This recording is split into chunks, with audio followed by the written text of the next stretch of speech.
Hey everyone, this is Holly Knutson.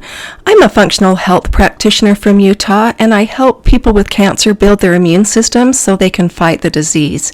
And today I'd like to continue my cancer series and talk about 10 strategies you can do today to prevent cancer. Cancer is on the rise, and it's the second leading cause of death following cardiovascular disease. Fortunately, there's a lot you can do to reduce your risk.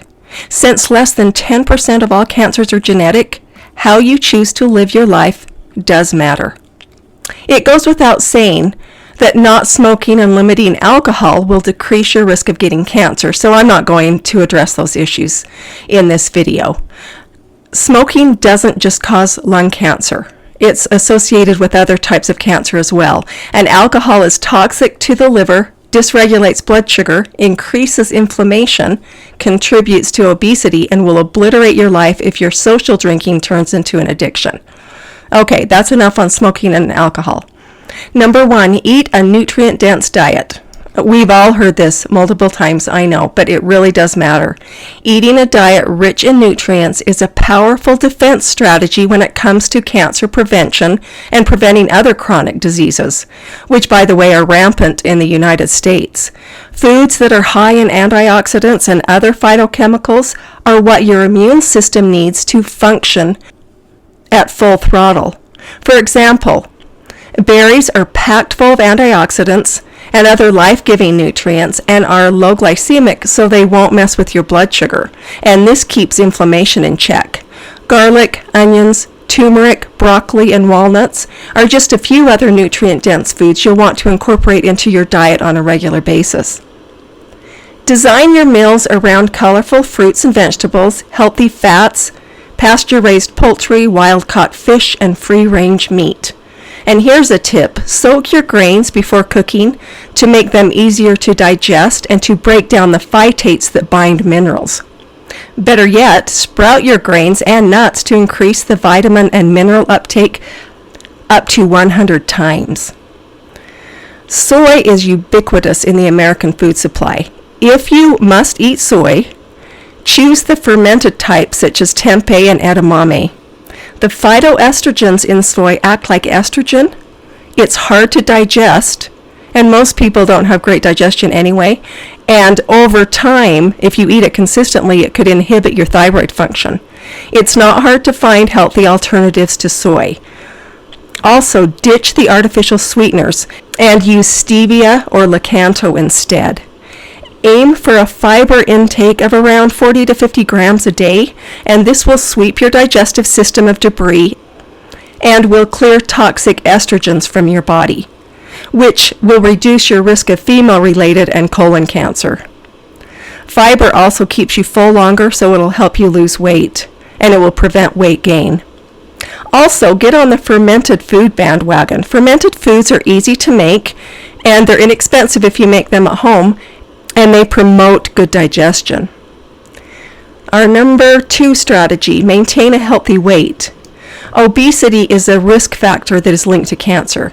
Now, this doesn't mean that every person that's overweight is going to get cancer. It is, however, one factor in the broader picture. High insulin levels, along with insulin growth factors, may potentially initiate cancer growth in certain types of cancer. Excess body fat is also associated with chronic inflammation, which is an issue because low levels of inflammation preclude disease and negatively impact immune function. Excess body fat is correlated to high estrogen levels as well, which are implicated in fueling female malignancies such as breast, ovarian, and uterine cancers. I have found intermittent fasting paired with the ketogenic diet to be invaluable tools for reducing insulin levels, decreasing inflammation, and improving body mass index. What you eat is important, but studies are now finding that meal timing is another significant factor in regard to weight regulation. And of course, you'll need to exercise. Exercise is pivotal in maintaining a healthy weight and preventing weight gain. Your immune system will suffer if you don't move regularly. I like interval training because it lowers insulin, raises human growth hormone, and it only takes a few minutes 3 times a week.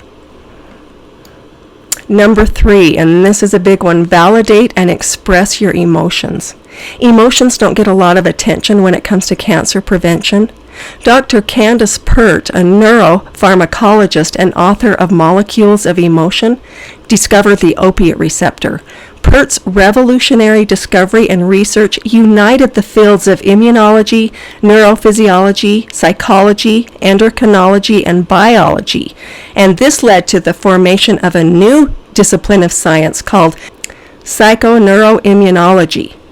This new discipline shed light on how thoughts and emotions affect health, positing that illness originates from within.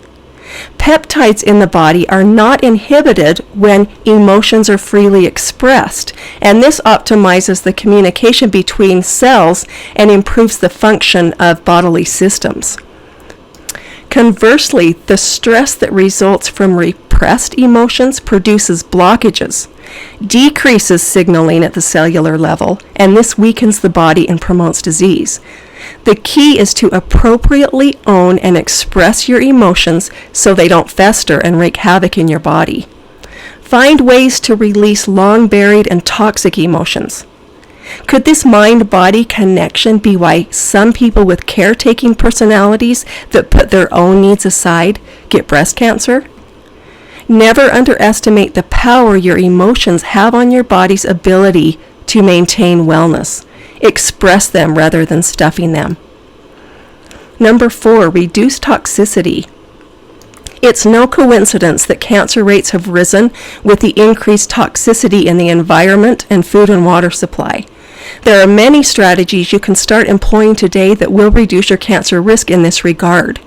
Reducing the sources of toxicity will place less of a burden on your liver so it can better perform its vital functions. Buy organic meat, dairy, and produce. Conventional sources of these foods contain pesticides, antibiotics, hormones, and GMOs. Filter your water. Tap water contains fluoride in some states, in the state I live in it does, prescription medications, and chlorine, which is basically an antibiotic that is terrible for your gut bacteria. An easy fix is to filter your tap water. I use a zero water filter. It's inexpensive and effective. It's also smart to put a filter on your shower head so you don't breathe in chlorine every time you take a shower. Buy water in glass bottles instead of plastic, which will reduce your exposure to BPA, which is a synthetic estrogen. Doing this is also environmentally friendly. You may not have heard, but indoor air is more toxic than outdoor air. With many of us spending the majority of our days inside, using a quality air filter is a good idea. Also, be cognizant of what you're putting on your body. Food at least gets filtered through your liver before it goes to your bloodstream. But this isn't the case with body care and cleaning products, which are absorbed systemically through the skin. Buy products that are organic and are free of toxic chemicals, including sulfates, triclosan, formaldehyde, BHA, and BHT. And that's just a short list. Here are some additional sources of toxicity. Rather than slathering sunscreen on your entire body when you go outside, cut down on toxicity by wearing a hat or covering up with clothing instead. Sunburns do increase skin cancer risk, so you need to be cautious and monitor your time in the sun, but you also want to build your vitamin D stores so your immune system is healthy. Just 20 minutes of sun exposure with 40% of your body exposed to the sun's rays will give you 20,000 IUs of vitamin D. Safe cooking practices can also reduce your cancer risk. Low cooking is when you cook your food using lower temperatures for longer periods of time. Low heat preserves the nutrients in the food you're cooking, whereas cooking at high temperatures increases harmful chemicals that are linked to cancer. Avoid frying meat, and when barbecuing, marinate your meat to reduce exposure to toxic chemicals. Avoid using a microwave and opt for traditional stovetop or oven cooking, or use a toaster oven. They're just as convenient as a microwave, and microwaves change the molecular structure of food, which makes it toxic, and they also reduce mineral availability. If you must dry clean your clothes, air them out before you bring them into your house. PERC, P-E-R-C, is a toxic solvent used in dry cleaning, and it's been associated with cancer, and specifically kidney cancer. Launder your clothes at home if at all possible. I know it's convenient to dry clean your clothes, but ask yourself if the convenience is worth the potential risk. New homes are a significant source of toxicity, with 8 chemicals in common building materials associated with cancer. And this includes formaldehyde, styrene, and VOCs that are used in paint, solvents, and synthetic fibers. Keep your home well ventilated when remodeling. Radon is a radioactive gas that is emitted from rocks and soil. Exposure to high levels of this gas can cause lung cancer. So cover your bases when it comes to making sure the radon levels on your property are within a normal range. Number 6, EMFs are a big deal. Radiation from cell phones has been linked to 2 types of brain cancer: acoustic neuromas and gliomas. EMFs from cell phones, cordless phones, smart meters, cell phone towers, and Wi-Fi will reduce your body's ability to detoxify, increasing cancer risk. Here are some strategies you can implement today to reduce your exposure to EMFs. Turn off your cell phone at night, or at least put it on airplane mode. Always use a speakerphone when talking. Don't carry your phone in your pocket. And women, please don't put your cell phone in your bra. Text when a call isn't necessary, and avoid using your phone in areas where the reception is weak. And always turn your Wi-Fi off at night from 10 o'clock to 8 a.m. so your body can detoxify while you sleep. You can call your internet service provider to install Ethernet. I have a handy remote control that I just turn my Wi-Fi off every night before I go to bed. And certain people, and I'm one of them, are sensitive to EMFs, and this can cause insomnia and a host of other symptoms. Number 7, reduce exposure to radiation. Radiation is dangerous because it damages DNA, which can cause cancer. Chest x-rays and CT and PET scans harm cells, increasing cancer risk. Although the risk from a single scan is small, imaging tests should be used judiciously because the effects are cumulative. Mammography, dental exams, and airport security screens are other sources of radiation you need to be aware of.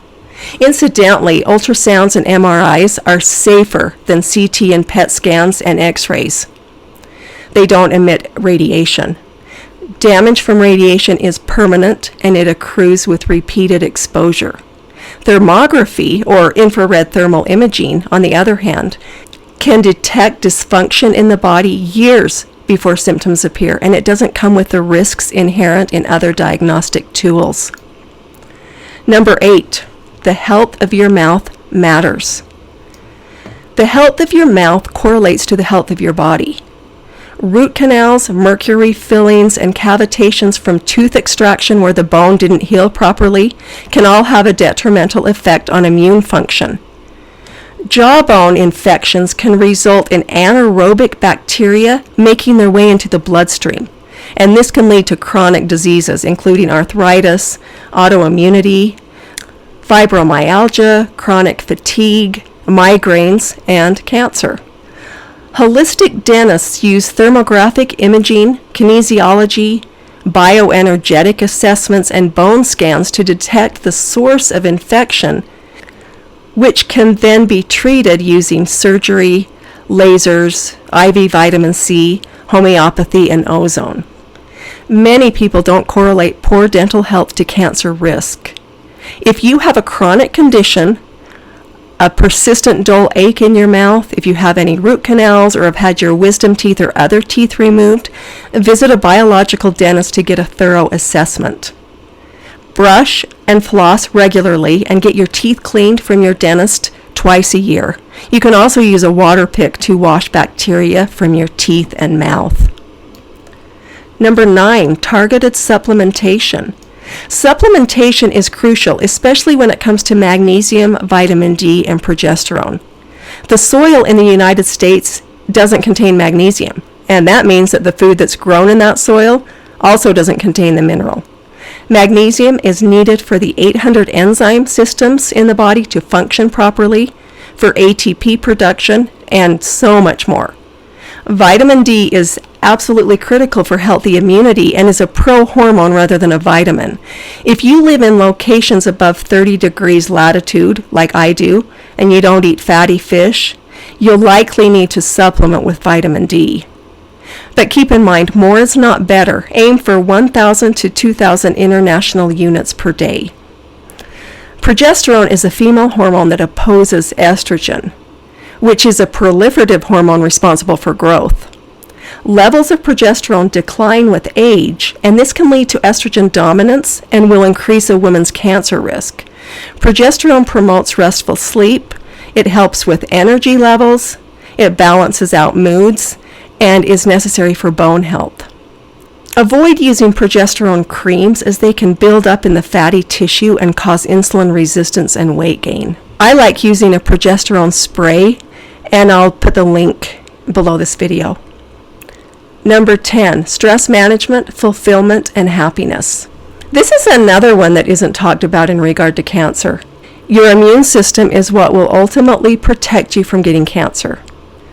When you're happy, your body produces healthy levels of key chemicals to keep you well. Your mood is intricately connected to your endocrine glands and the hormones that they produce. When hormones such as oxytocin, dopamine, relaxin, and serotonin are released into the bloodstream, they send powerful signals to the immune system to ramp up production of immune cells.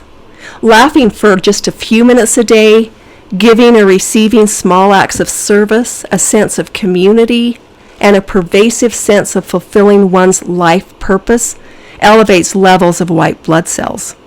On the other hand, chronic stress increases stress hormones like cortisol and adrenaline, and this puts the body in a flight or fight mode, which negatively impacts the immune system. Find ways to manage your stress. Make time for self-care every day, and spend time doing things that make you happy. Spend time with people that make you laugh and that you're comfortable sharing your feelings with. Little changes make a big difference over time. In summary, lifestyle strategies can make a huge difference when it comes to cancer risk. Gradually start making changes in your daily habits to make sure that your immune system is strong and functioning at its best. Never underestimate the power of healthy living. What preventative strategies are you currently working on? Let me know in the comments section below. Thanks for watching.